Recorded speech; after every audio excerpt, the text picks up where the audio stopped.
asalaamaaleykum mbokk yi asalaamaaleykum ñu ngi leen di nuyu leen ziar xam naa nag tur yi may wooy yëpp bi ma si gën a neex mooy docteur askan bi daal xam naa ne bokk na si li ma gën a saf. ñu ngi ziar nag dafa am ku laajam di ñëw lu bëri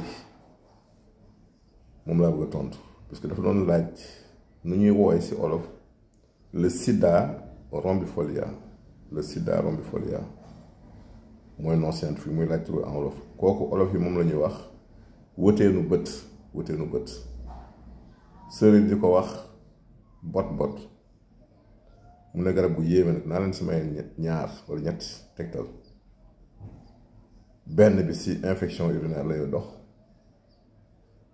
benn bi dox si calcul urinaire, benn bi dox si saqat. bu dee saqat la su tar néew na lu ko garab gën si wàllu saqat wala ko am infection urinaire wutal si xobu wëteenu bët boobu muy le sida rombifolia loxo ba mu fees nga baxal ko si litre ndox 5 minutes nga segg ko di ko naan par genn wàll kaas boo ndekkee boo añee boo reeree. bu dee ki am calcul urinaire wala biliaire wala bu calcul mën a doon jëlal reen bi takk juróomi reen yi nga togg ko ba mu ñor si litre ndox di ko naan par genn wàll kaas boo ndekkee boo añee boo si kàttanu yàlla na may jàmm.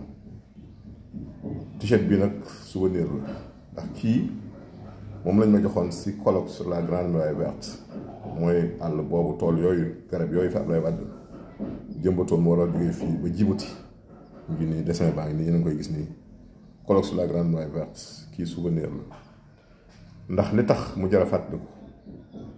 nekk na colloque boo xamante ni si àddina ba àddina mi daj man rek maa si nekkoon kuy yëngu si wàllu gàncax muy phytothérapie wala tradipraticien bu ñu si invité woon kon loolu ndam la ñu siy gërëm nag le professeur Abdoulaye Dia bi nga xam ne moo ma yoroon à l'IST Institut des sciences de la terre te taxoon ma participer si gërëm it ki tax projet bi jóg muy met Abdoulaye Wade ndax projet la boo xam ne bu ñu ko toppee mën naa natalam réew ñu ngi ziar ñëpp nag di bëgge jërëjëf.